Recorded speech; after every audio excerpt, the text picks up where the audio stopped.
get to the point where you have the optimum number of prospects and competitors. You talk about niching a category and being a celebrity in one area, right? So could you tell us a little bit more about why is it so important? Yeah, sure. This is really about being a specialist. You may heard of this saying, if it's for everyone or anyone, it means it's for no one. Right? That is why there's a need for specialization.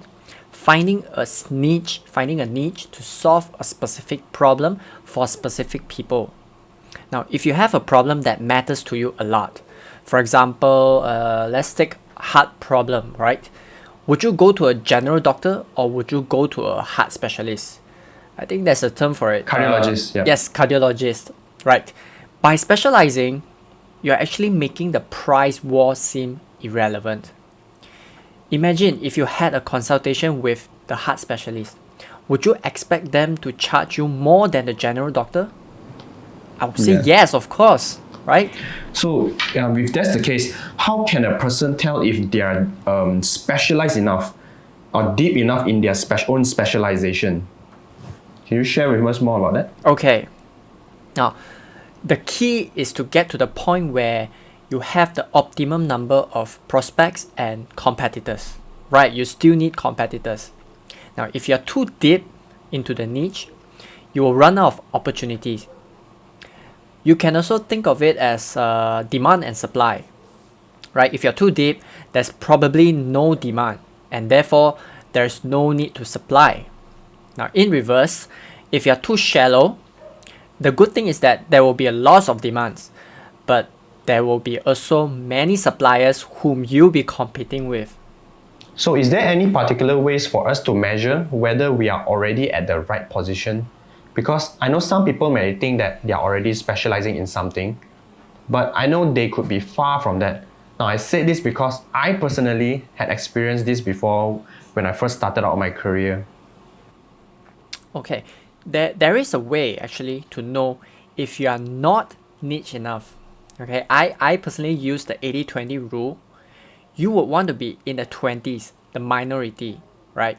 I want you to imagine yourself in an event where there's 1,000 of people, okay, and I'm standing in front asking Mr. John, all right, let's just say Mr. John, what do you do?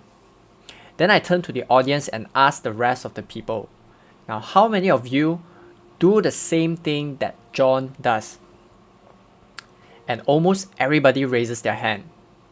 That would mean that John is not even close in being a specialist. Okay, so if let's say that happened, what do I have to do to get into that ideal spot that I want? Okay, here's what I learned from David C. Baker. Okay, you can either choose to move vertically by focusing on a specific industry, or you can move horizontally by focusing on a specific demographic or target. For example, John, he does social media strategy, right? This is a popular thing nowadays. He can choose to do it for SMEs, the small medium enterprises in the technology sector that are scaling very quickly to the top but not yet there.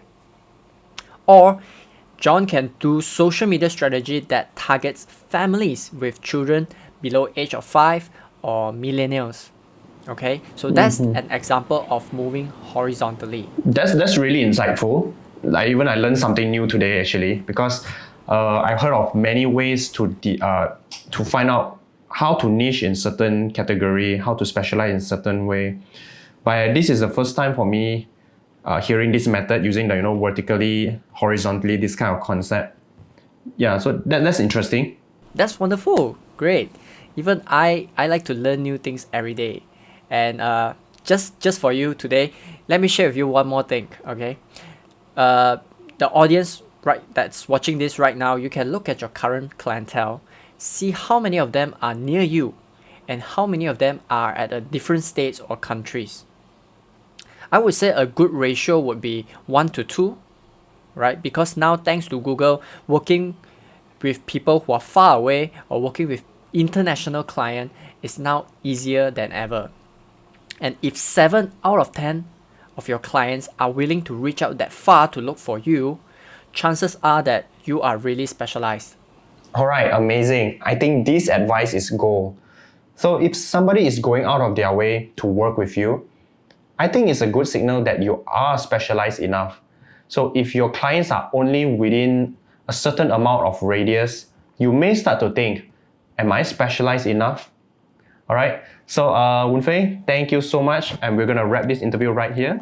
Thank you so Great. much for sharing with us today. And I hope that all this sharing will be insightful and helpful to many of you out there. All right. Thank you. Thanks, Keng Wai. Thanks for having me.